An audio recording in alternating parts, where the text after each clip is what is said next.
They say opposites attract. Well, how about these opposites? Daddies and sons. You're listening to Daddy and Son. A podcast where we explore the dynamics of daddy and son relationships, multi-generational views, and everything else in between.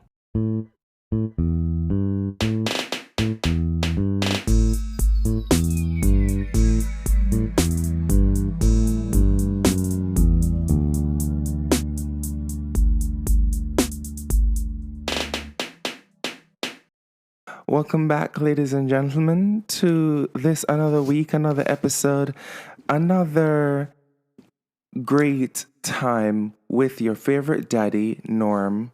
Norm here. Daddy here. And Alex. Are we testing sound? Are we live? Oh, no, we're very much live. Well, hello, everybody. Welcome back. Norm is here. Happy you were able to make it. You said you had a nap before? What's going on? Well, daddies sometimes have naps in the afternoon. Is that an old age thing? They say once a man, twice a child. And, usually as children after lunch, you have nap time. It's a refreshment break. When you're up at 5:30. A refreshment break for me sounds like, a little booze and a finger sandwich. But go on. Well, we didn't do the booze, but we did have a nap, and it was very refreshing. A productivity enhancer, I might say. Wow. How's that for a word? That justifies it, doesn't it? I like that. I think I'm going to use that in my next meeting. What is our productivity enhancer? A couch and a pillow. That's what you want to That's what you want to say. Actually, a lot of people are recommending having a bit of a nap in the afternoon sometimes. I don't do it all the time. I highly recommend it. I don't see why we don't normalize this in North America. But according to you, capitalism is great and it's the best economic system out there. But every other country that is socialist focused, like, Mexico and Sweden and Spain, they have their own version of what is called a siesta, which is where in the afternoon, everyone goes home from work. Italy does it. People go home from work for 2 hours and they take a nap, they have lunch, and then they come back to work. In fact, in Spain, I can tell you this firsthand as somewhere that that I frequent I frequent a lot.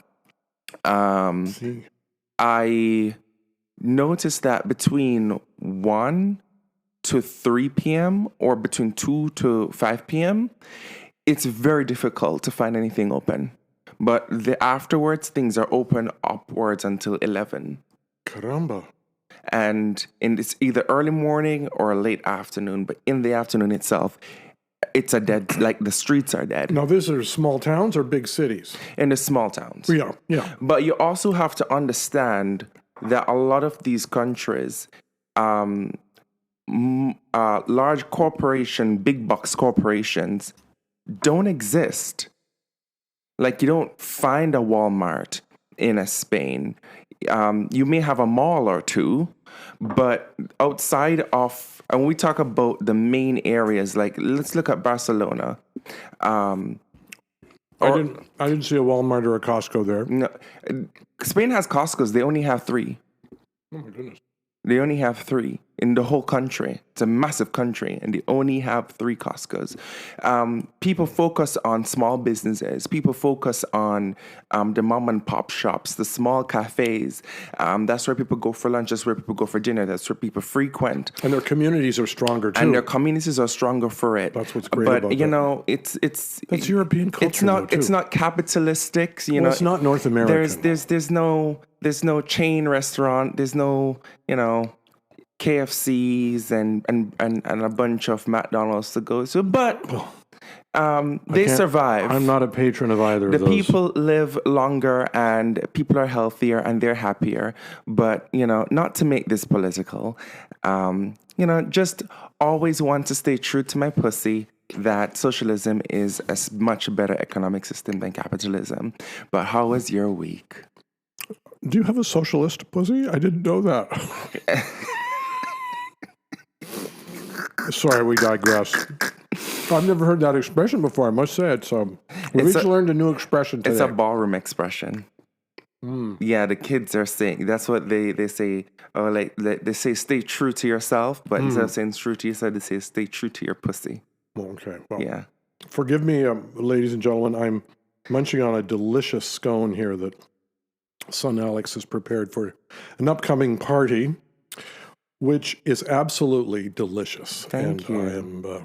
I may come back during the party and ask for a couple more, by the way, or take some with me. Anyway, I had a busy week. I have been very busy. You saw the picture I sent you. What was that?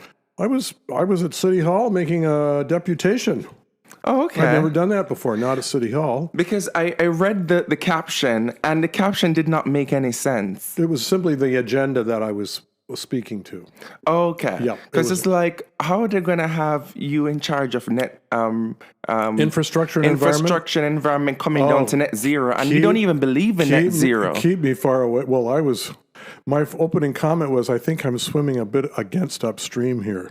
Because everybody in the room was a pro-environmentalist, and I'm saying, hey, wait a minute, industry doesn't want to report on these things. Anyway, it was fun. It was a busy week. You know what? I really have been doing some thinking. Do I want to keep working?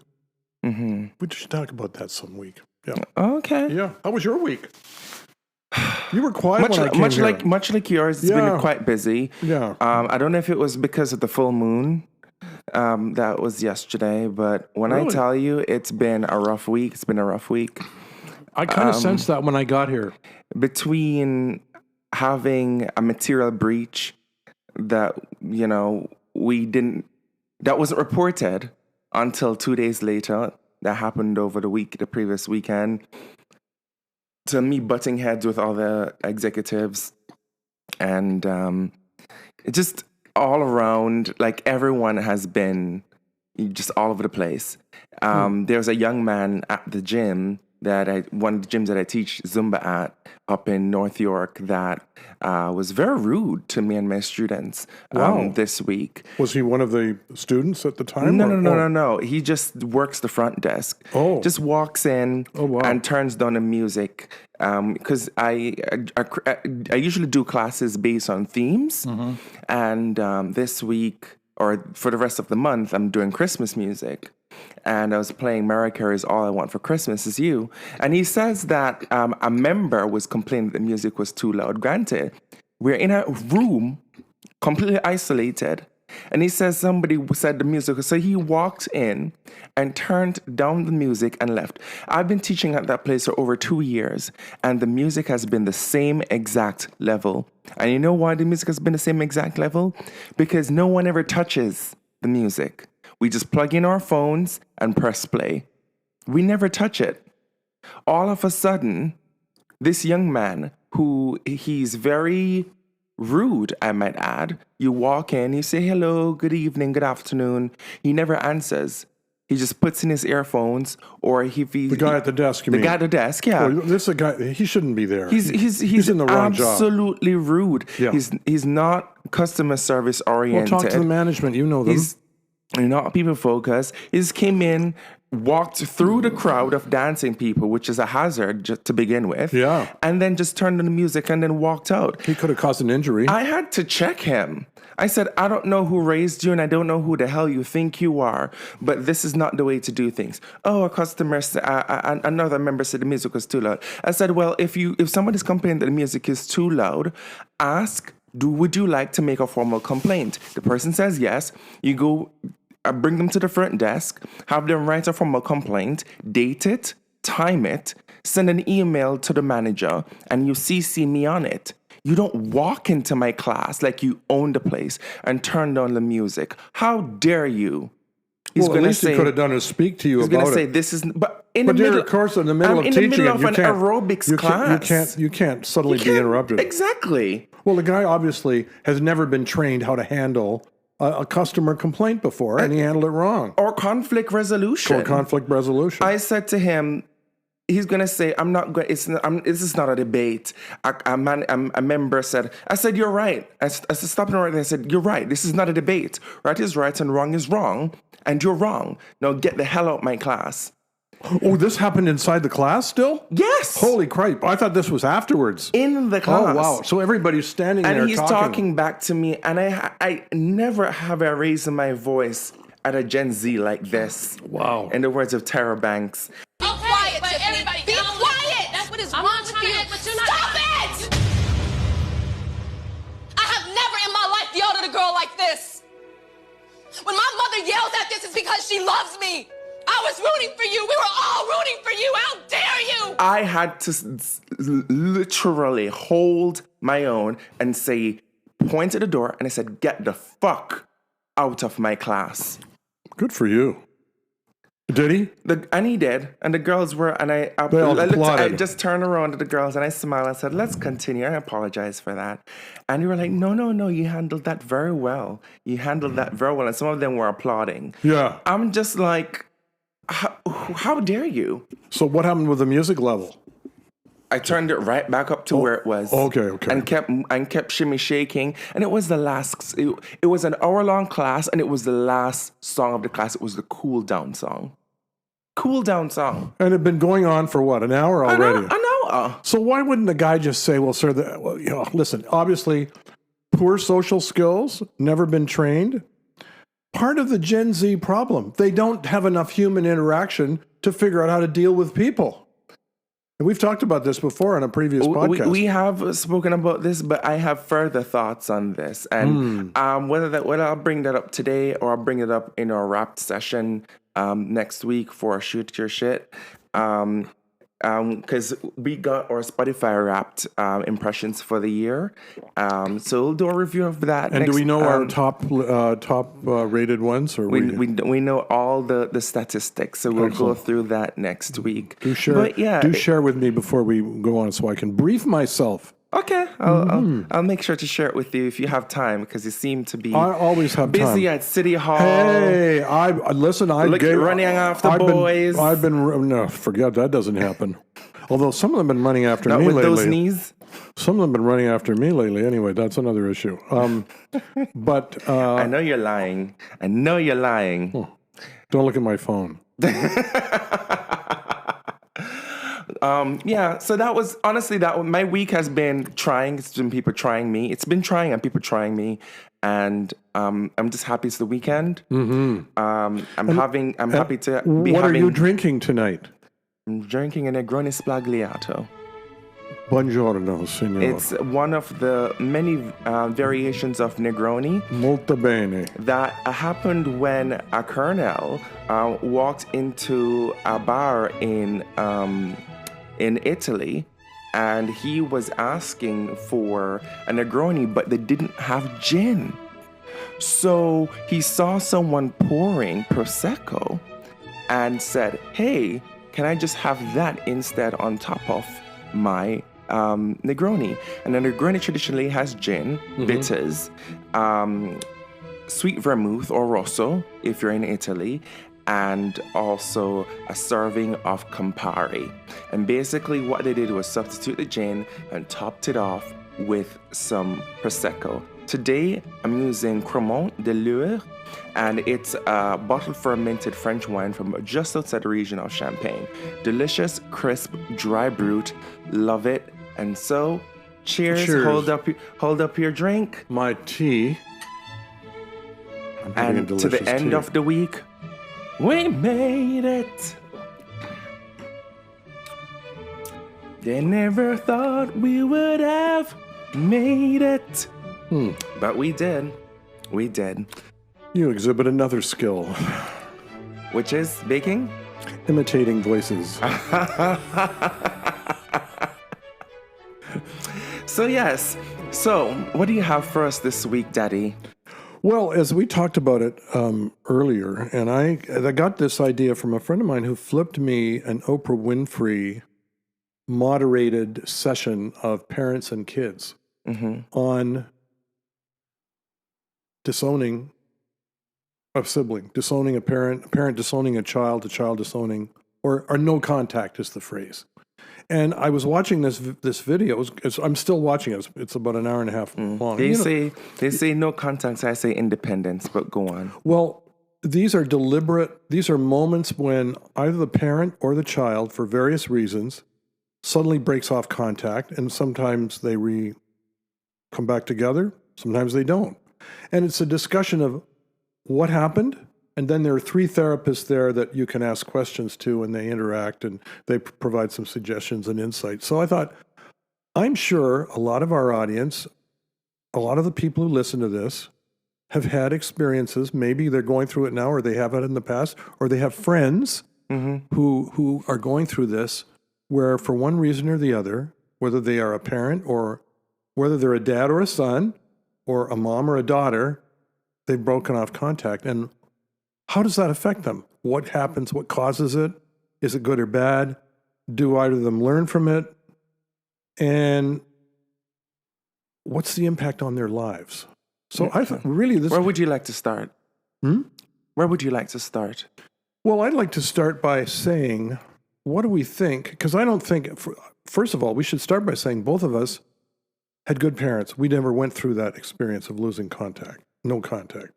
I mean, I'm presuming for you, but I certainly didn't go through that. Yeah, and it is quite the presumption, I may add.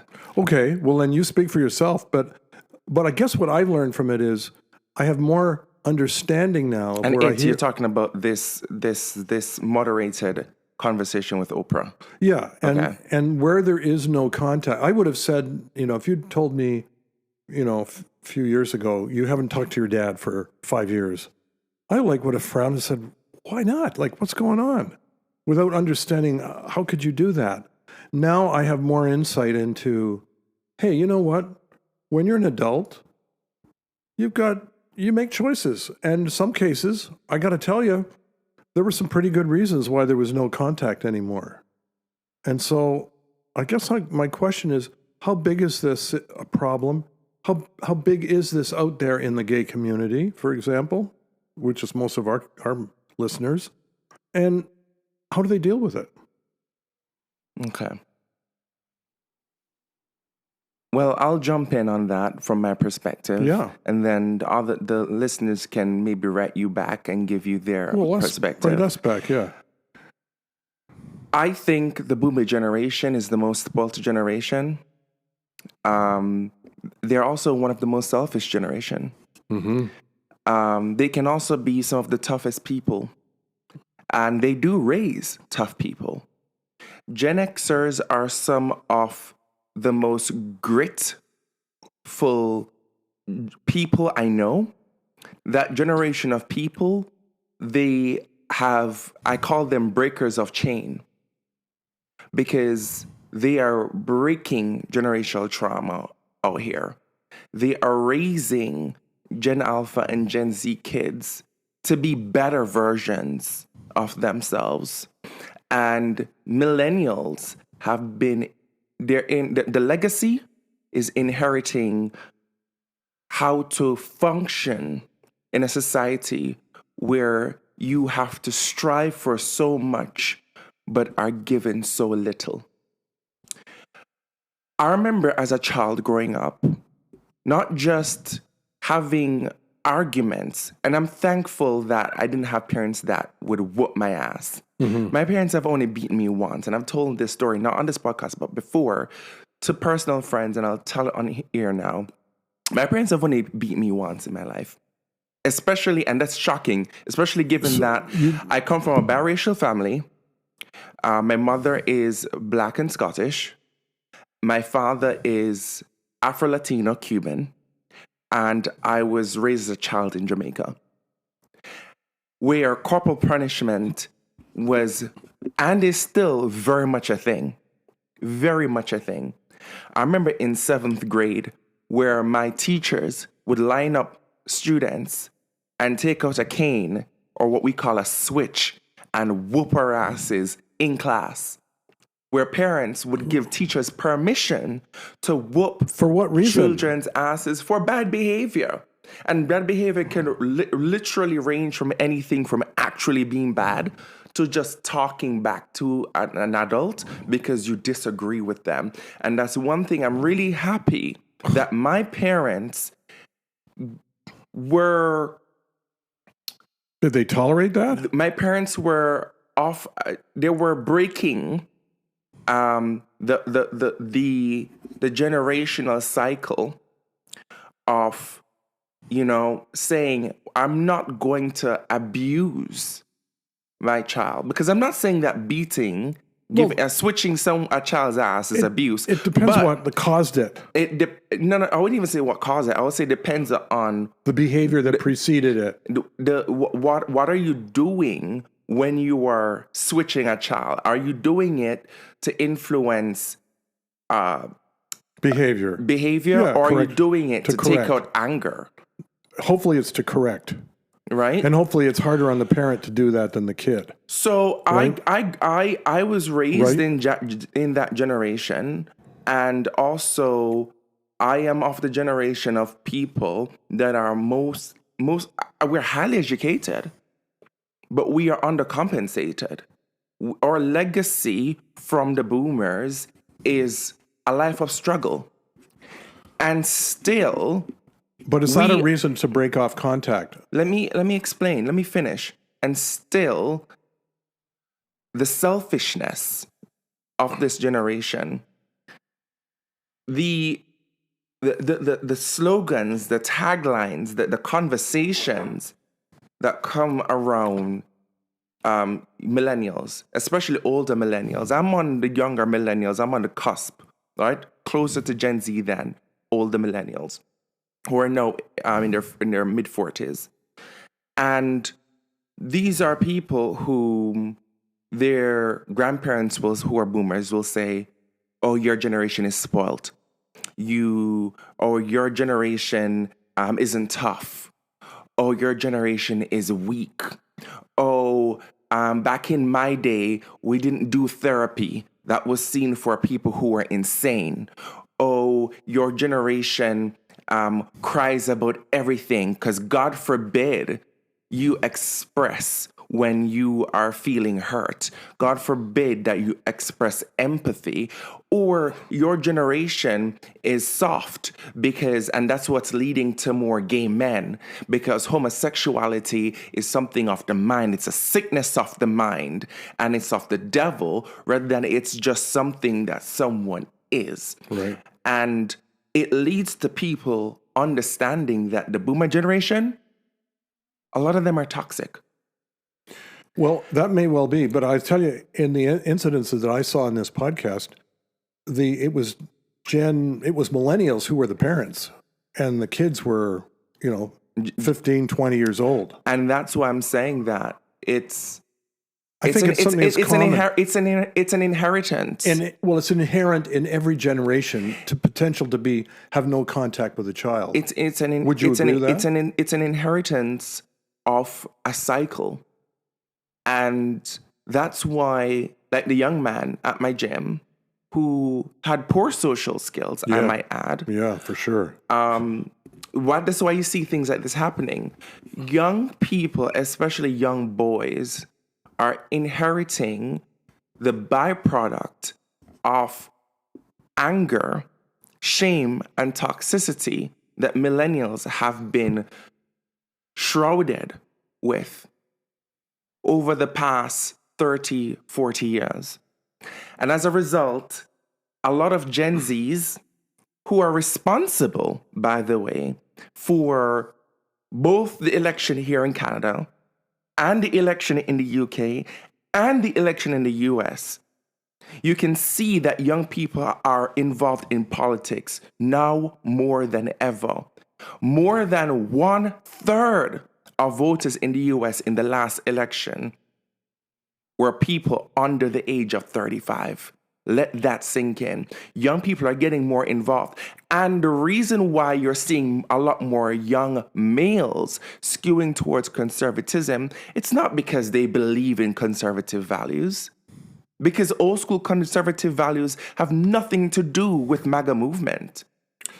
But MAGA has courted these young men because their minds are impressionable and they feel left behind, particularly by their millennial parents or by boomers who have abandoned.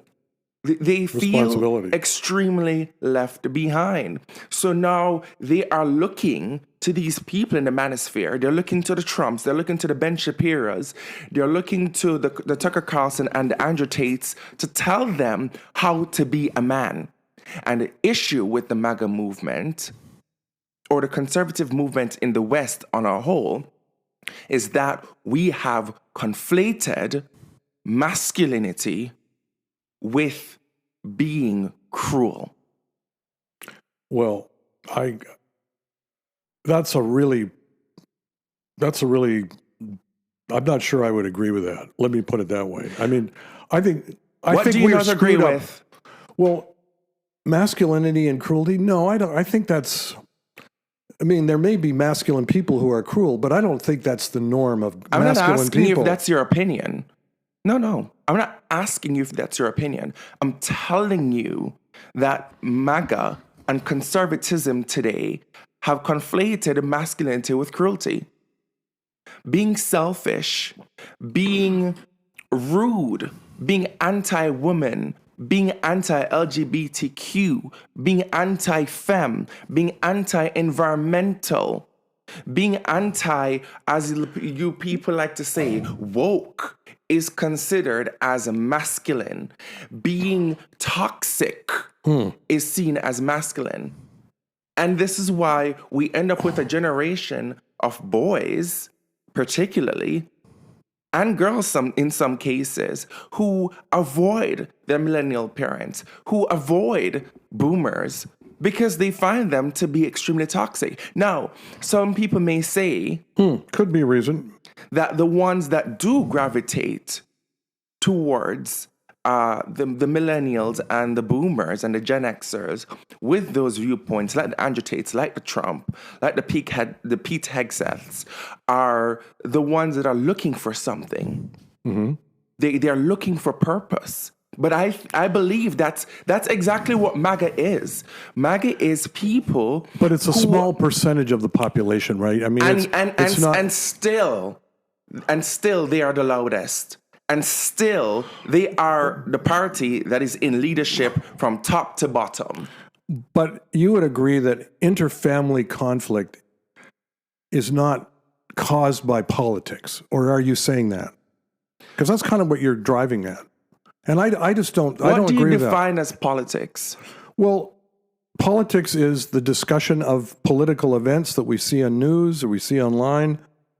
I mean, you know, the average kid who's not contacting his parent or isn't reaching out, or someone that has a relationship problem either between parent and child, they're not likely to attribute it to a political issue or where they're at within the political. I mean, it could be somebody in MAGA. It could be somebody in Northeast U.S. liberal. I mean, what I'm saying is this is something that goes through the population regardless of politics. Norm, I disagree wholeheartedly, and I'm going to prove you wrong. Okay. But before I do so, I'd like to first stress this. Politics is everything, and everything is politics. Even people who say, I don't fuck with politics, it's okay. You can sit there and not fuck with politics, but politics will fuck with you. It will bend you over and screw you and raw dog you without any lube. Just spit. So let me ask you this. Because I didn't watch this Oprah expose, you did. What were some of the main drivers, the motivating factors that caused folks to walk away from their parents? Please just tell me those, and then I'll lead into my next point. Well, I think one was the tendency to try to one parent learned this and got it from the kid. You know, you tried to fix everything, Dad. And there was the role of the parent was crossing a boundary that they should not have crossed. And being well-meaning, but not realizing that, hey, my child is an adult. I don't have to do everything for her. And that caused, in this case, the daughter to be absent from his life for 3 years. They did make up eventually. And when they made up, they made the decision to go to therapy, which I thought was rather, and that was the young daughter's suggestion. So that's one issue. But it's just interesting how, and then a couple other cases where the kids divorced themselves or cut off the contact with their parent, was because, frankly, they'd been mistreated. They've been screwed around. They had been abused emotionally, psychologically. And I thought to myself, I don't blame the kid for that. I don't, but there was in this discussion, there was no reference to political, I mean, who knows where these people were from politically. Okay. So let me explain something to you. Because I've heard you talk about mental health and psychology. We've talked about that here, yes. I've heard, in what you just, in everything you just said, I've heard you talk about personal boundaries that could possibly be fueled through upbringing and beliefs. I heard you talk about the dad that tries to fix everything. And again, going back to the idea of a man. All these values, whether it's talking about mental health or the idea of the modern man, these are political issues. Whether you want to identify with it, yes or no, it is a political issue. In fact, when Democrats, as an example, run on the protection of women's bodily autonomy, when they've run on mental health, the Republicans say nobody cares about mental health, nobody cares about this, nobody cares about that. People care about pocketbook issues. But they are political issues because they are things that people lobby against or lobby for. Mental health is very important. Absolutely. They are things that were on the ballot last November and even here last February. They were things that were on the ballot. Mental health, absolutely. And the modern man, what is seen as a masculine man, was on the ballot, as well as race. I have a friend that's writing a book on that topic. You may say it's not politics, but you don't understand that politics is in everything. Really? And this is why... I didn't know that. And this is... Son, don't talk to me that way. Come on. This is the division. I'm just saying the conscious political... When families are having discussions, they're not thinking consciously about politics. Yes, there's political elements to everything in life, but this isn't a discussion about politics. But somebody may not think that politics is they may not be okay, we are having this discussion right now. We're not thinking of politics, and I'm not thinking of politics per se, but I'm drawing the parallel to what has created the social norm. To say to me, not social norm as in norm, but the social normal, the status quo. To say that politics does not influence the status quo or to dismiss it it's a fallacy. All right, fair enough. But other things do too. Social media, the education system, all of these things enter into how a family interacts with each other that leads to these divisions and breakups. That's all I'm saying. And how do they fix them? And how do they, I guess what you're asking is... Okay, you know what, Norm? To make it easier for you so that I can... So since you're saying that it's nothing to do with politics and politics has nothing to do with it, let me slow it down for you and hold your hand. Yes, son, do that. And hold your hand while I eliminate the word politics and I eliminate words like key trigger words like Democrats or conservatives or Republican or MAGA, but still identify it, the issue, and then you can then sit down later on, listen to the playback, and see where politics does or does not take a play inside certain things. But I genuinely believe that the world that we live in today, a lot of young men are getting left behind. They are being taught that we should be tough. We should be we shouldn't be crybabies. We shouldn't be we should be respectful of our elders, no matter how we are treated, how we are spoken to, or how little we are given, or what little value they bring to the relationship between parent and child.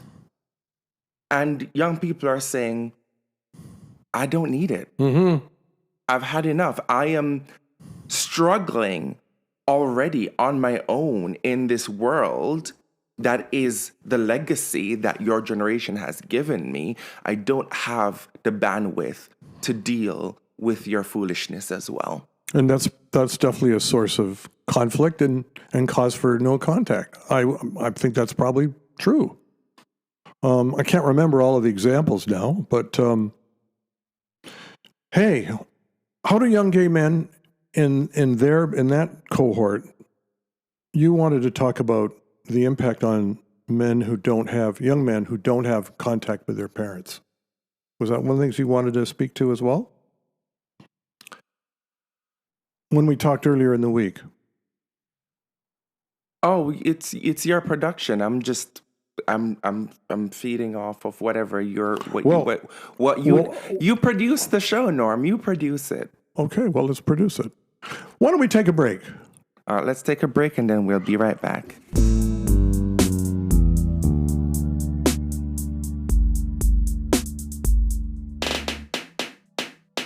They feel left behind, and that's why they gravitate towards deeper conservatism or conservative values that as they exist today. And a huge part of that is that young men are misconstruing what they think masculinity should be. And you agree. You agree. Masculinity and cruelty are not the same thing. They are not. But one of the things that I think a lot of young men are missing is more masculine figures in their life. And I know you're gonna say to me, like, true masculine figures in their life.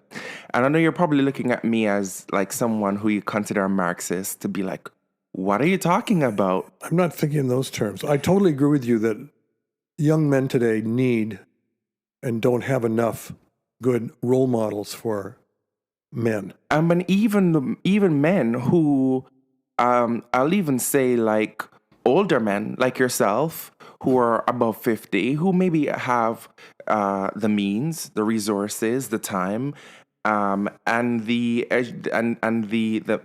education to be able to network these men, be their benefactors. You know, nobody does that, and it's a very Victorian term, but to be their benefactor, and sponsor them, support them, to mentor them, friends, connect them. Yeah. A lot of men, even today, especially in our society, North American Western society, will probably take a step back because, you know, especially coming off the heels of the Me Too movement and stuff like that, a lot of men feel like, oh, I don't want to get involved with younger boys because, you know, they may, you know, think I'm Michael Jackson. They may think I'm being a predator, you know, stuff like that. And so even, I think what we need to do is start desensitizing that as a society. We need to start allowing boys to, especially boys that don't have strong male figures in their life, to allow them to get strong male figures from outside of social media. Oh, for sure. From outside of social media can maybe connect them, but then correct. But when I talk about social media, I'm not talking about like connecting through LinkedIn or connecting through, you know, so and so. I'm talking about someone who's an influencer, like an Andrew Tate, who tells young men that they should beat their girlfriends and that women over 30 have no value. Who are people who are going to the RNC and making making speeches on behalf of the Conservative Party. And that's what I'm talking about when I talk about the values of conservatism have changed. They're not what they used to be. Well, and I'm not a conservative because that is such an extreme position, wouldn't you say? It is an extreme position, but I do believe that the conservatism as it exists today in North America, I wouldn't even say in Europe. That's why I'm being very picky about my words, but conservatism as it exists today in Canada and the US has become very radically right. It's become very radical. And again, I'm trying not to make this political, but a lot of young men miss the point that they need to be good providers. They need to be intellectually inept, and they also need to be kind. One of the biggest arsenal in a young man's life is kindness. If a young man is kind and is intellectual, let me ask you a question, Norm. How do you believe is the best way for a man to show that he's intellectual? Well, I think true masculinity, true manhood, is being yourself. Well, not you may manhood. not be an intellectual man. How is the best way to show intellect? By being yourself. Because if you have an intellect, it will show. A lot of men don't have much of an intellect. Some have a lot of it. I'll tell you what I think is Do you the know best what I way. mean? Like it's being real. I get where you're going, but I'll tell you how I think the best way someone can show intellect. By being funny. If you can make people laugh, you don't have to be book smart. You don't have to have higher education. But you can literally be a person who has no college education, but if you can confidently walk into a room with people of different walks of life and you can make them laugh no matter what. You have a gift. And like you said, be yourself. That is that's the hubris of intellectuality. Well, Stephen Colbert has a high intellect, strong intellect. I don't like Stephen Colbert, but there's a whole other conversation. I think he's very liberal. I think he can go kick rocks, but that's a whole other conversation. He's not a Trump fan. That's a good thing. And I don't have to. When did the bar become so low that somebody doesn't have to be a Trump fan for me to like them? But this is the world that we live in today. The bar is in hell. But I digress. And being a good provider. Being a good provider doesn't mean that, I think I said this to you earlier, being a good provider, but I'm going to twist it to the context in which I'm talking about this now. Being a good provider doesn't necessarily mean that you have to be the breadwinner. It doesn't mean that once upon a time men were told that they have to hunt and bring home the meat, bring home the bread. And now being a provider is okay. Emotionally provider. Correct. Supporter. Morally supporting someone is a form of provision, right? Which is, again, the context of what we were talking about, right? But I go to a very fancy gym, and there's a guy there that I know. His wife is an exec at Scotiabank. Mm-hmm. He's a house husband. They have 2 kids. He stays home. One is 7, one is 10. And he walks the kids to school. He picks them up after school, walks them home, packs their lunches, makes sure dinner's on the table, and he keeps the house up. He installs the banister in the house. He built a shed by his own hands. He takes care of the garden. He is garbage? I can do the garbage. No, the garbage, the garden. Oh, the garden. Don't forget it. I can't do that. He's a full-time house husband, and he's proud of it. He's absolutely proud of it. And some of the guys were laughing at him, oh, you're a kept man, because, all finance bros. And they were laughing at him, oh, you're a kept man. And he's Colombian. And I said to him, how do you live? You're a descendant of a very machismo culture. Yeah. Like a macho man. You have Latin culture. Yeah, Latin culture. And he said to me, these guys can laugh all they want, but most of them either don't have relationships or are unhappy in their relationships. I That am guy is happy. together. That guy's got his shit together. He has his shit together. He says, I'm happy providing for my wife. Yeah. And he's not providing by bringing home the dough, but he's providing by making sure that everyone in his family is happy. And he knows his role. He's accepted his role. That may change in a few years. He may go out and do work. It may do something. But right now, That's his what he's kids doing. are educated. I think that's great. They're well fed. They're clean. His wife is well fed. She's taken care of in the bedroom and outside the bedroom. And he's taken care of. Everybody is happy. That is sometimes providing doesn't look like what conservative values today tell men that providing should be.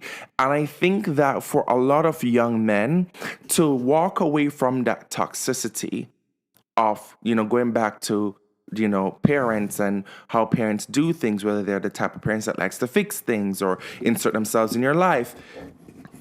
Young people are figuring out themselves on their own. They are breaking the status quo and they're creating their own cycles and they're creating their own way of doing things that works for them. And I applaud that because you know what? A lot of young men today don't have that perspective, whether they're gay or they're straight. Yeah. I'll put things into let me explain what I mean by that, because some of the listeners may be thinking and saying that doesn't make any sense. Women are ahead right now. In the corporate workforce, women make up more than 52% of the workforce, between 52 to 55%. On college campuses, girls make up 70%, 2/3 of college campuses across North America. It's an amazing statistic, isn't it? Yeah. Black women are the most highly educated demographic in Canada and the US right now.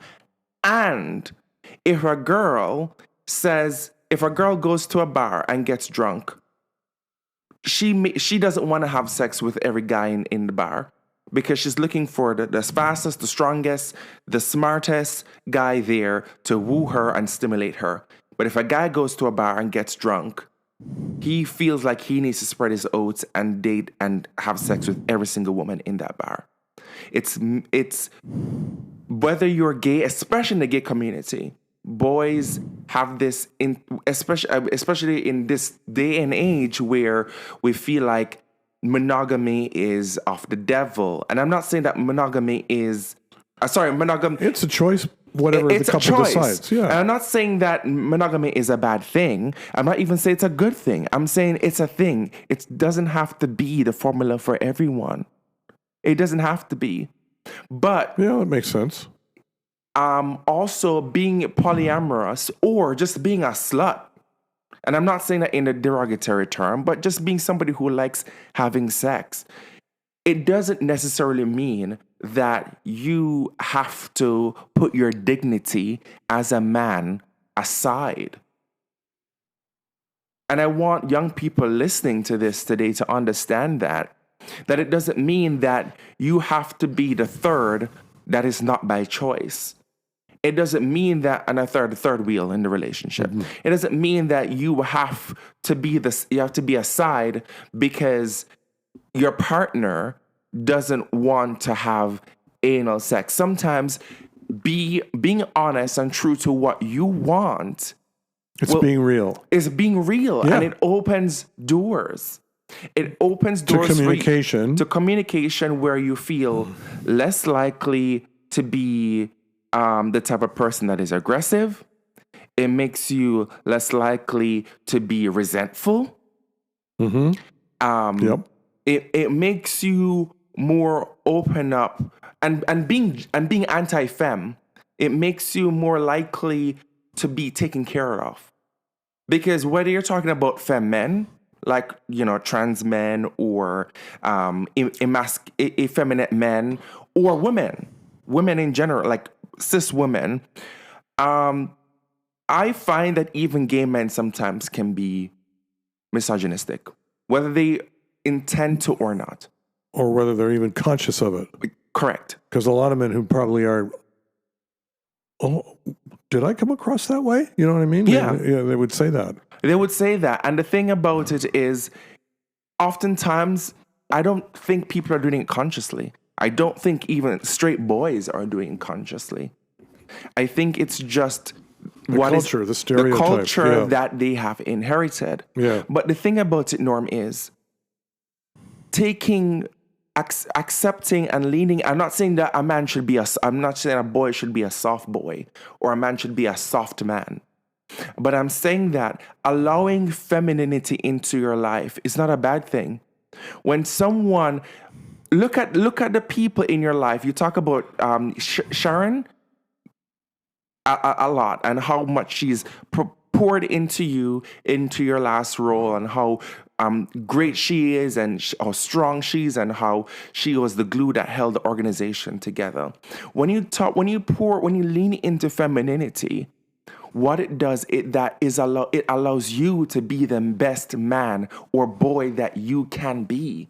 It allows they liked working with me too. It was an all-woman staff other than me. The feminine divine energy, it's their intention to take care of you.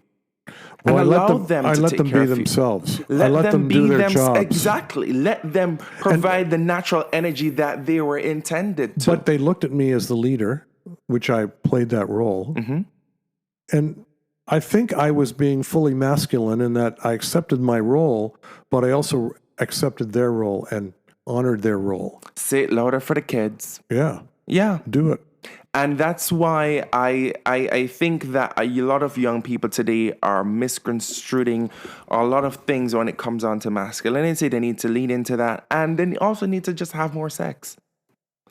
A lot of young boys, daddies in their 70s don't think a lot about that anymore. Reuters released an article back in the summer that showed that a lot of, versus back in the 2000s, young men coming out of college today are coming out as virgins.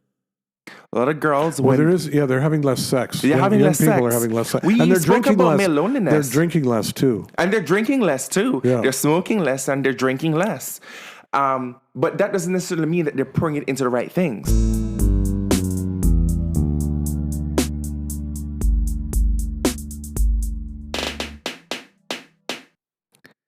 Yeah. So this is part of the reason why I said that young men who have more sex are more likely to be able to be successful in life. Young men, in fact, I think it was The View, the morning talk show, I think last week they were talking about it. Statistics show that young men who have more sex are more likely to get promoted. I'm pretty actually. Really? I have the article that they reference, and I'm going to send that article to you, and I'll put it in. I'll tag it to this podcast. Young men who have sex are more likely to grow in their career, be happier, and get promoted. They're more likely to have more success in the workplace. It's the truth. And the thing about it is, I mean, according to science, according to statistics, right? But here's the issue. While girls are more likely, if they're heartbroken, to pour that into their friends, their girlfriends, they go out, they socialize, they pour that into their community, they pour that into their career. When a guy becomes heartbroken, he pours that into porn, substance abuse, and he ends abusive things, in other words. And he becomes violent. Oh, really? Or aggressive. And again, this is what statistics show. While young girls are going out and they are powering through, they are becoming a product of evolution. And you see this evolution. We talked about women's suffrage last week. We see that evolution in the last 60 years, for women being able to vote, to where women are now in power suits, sitting at the top of the corporate ladder, which never existed 60 years ago. But men, their growth have been stagnant. Yes. The evolution of men have been stagnant. And if anything, it has been digressive. Because now young boys, when they don't get ahead, when they aren't getting what they want because of this sense of entitlement, they end up in their mom's basement playing video games. Yeah, there's a lot of that. Regardless of sexuality. And so I think a lot of my young listeners last year, I don't know what impressions I'm going to give, but last year, 1/3 of our audience was between the ages of Yeah. 18 to 22. Yeah. And I want to let the young people know, go have sex. Go have sex. Pick up a book. Read. And listen to people who know what they're talking about. Not just people who have a lot of followers online on social media, but people who know what they're talking about. People who are subject matter experts. We have demonized, because of politics, I'm trying not to make this political, because of politics, we've demonized science. In a world where RFK Juniors and McMahons and The current U.S. administration certainly has. we have demonized science. We need to stop demonizing science and start following need to give back the mic to subject matter experts. Young boys, please do so. Whether you're straight or gay, it is important and imperative that you're going out there and you're showing up as a man. Think about how you want to show up in this world. Yeah. And it is imperative that we do so with thought and with kindness. As we sign off, kindness. Anything else that you'd like to talk to the boy, you want to say to the kids before we go? Being real and learning to be real and be yourself. It doesn't come overnight. It does not. And even at the age of 72, 73, you can still be learning how to be real. That's right. Absolutely. And I'm still learning. And you're still growing. You aren't dead yet. So what's the alternative? That's right. Though I have a joke because Uh-oh. I shared something with someone about you, and they said, wait, what? Is he cheering environmental and infrastructure coming down to net zero? But how is he doing that? He's not even going to be alive by 2030. And I said, don't put that on Norm. Norm's going to reach 100. We're going to be pushing his walking chair around. Well, that's up to God. That's not my decision, although I feel I'm going to be here for a little while, so. Oh, I know you're going to be here for a little while. You're too damn healthy. It's disgusting. It is absolutely filthy. I mean, I just renewed my training subscription at MedCan a few weeks ago, and good for another You're still couple out of here years. lifting weights. You're cutting back on your cholesterol and your drinking. Oh. You're too sickeningly healthy. I'm so disgusted. Well, yeah, like you're. How not, dare you? You're supposed to be living life. You're not. Go eat some bacon. Oh no, I don't even buy bacon anymore. What's the purpose of living if you can't even eat bacon? I'm going to the store and getting him salmon for dinner. That's how healthy I am these days. Oh, jeez. All right. I see. Well, young people, please be kind. You attract more flies with kindness. You get more love with kindness. Yeah. You get more dates with kindness. You have more sex Be civil. with kindness. Be civil. Yeah. And know who to flatter once in a while. That helps too. oh, that never hurts anybody. Yeah. It will take you everywhere. And have lots of sex. You will be more successful. You'll be more happy. And put some Vicks on that chest this winter season. The weather is all over the place. So put some Vicks on the chest. Well, put it on don't put it somewhere else. It might hurt a little bit. I just, oof. Could you imagine? With that, I want to thank you for listening to today's episode. And if you made it all the way to the end, join us next week for our annual wrap. Phoenix, no, you're going to sit. Phoenix is a dog, ladies and gentlemen. It's getting impatient. I'll give you a treat if you sit for 1 minute. Now, to our audience, follow us on Spotify, Apple Podcasts, and subscribe to the YouTube channel at Daddy and Son. Remember, we are available over on iHeartRadio, so go download the free iHeartRadio app and support the show. If you have any questions, send them over to daddyandsonpodcast@gmail.com. That's DADDYANDSON podcast@gmail.com. And until next time, sons, be good to your daddies. And daddies, be kind to your sons.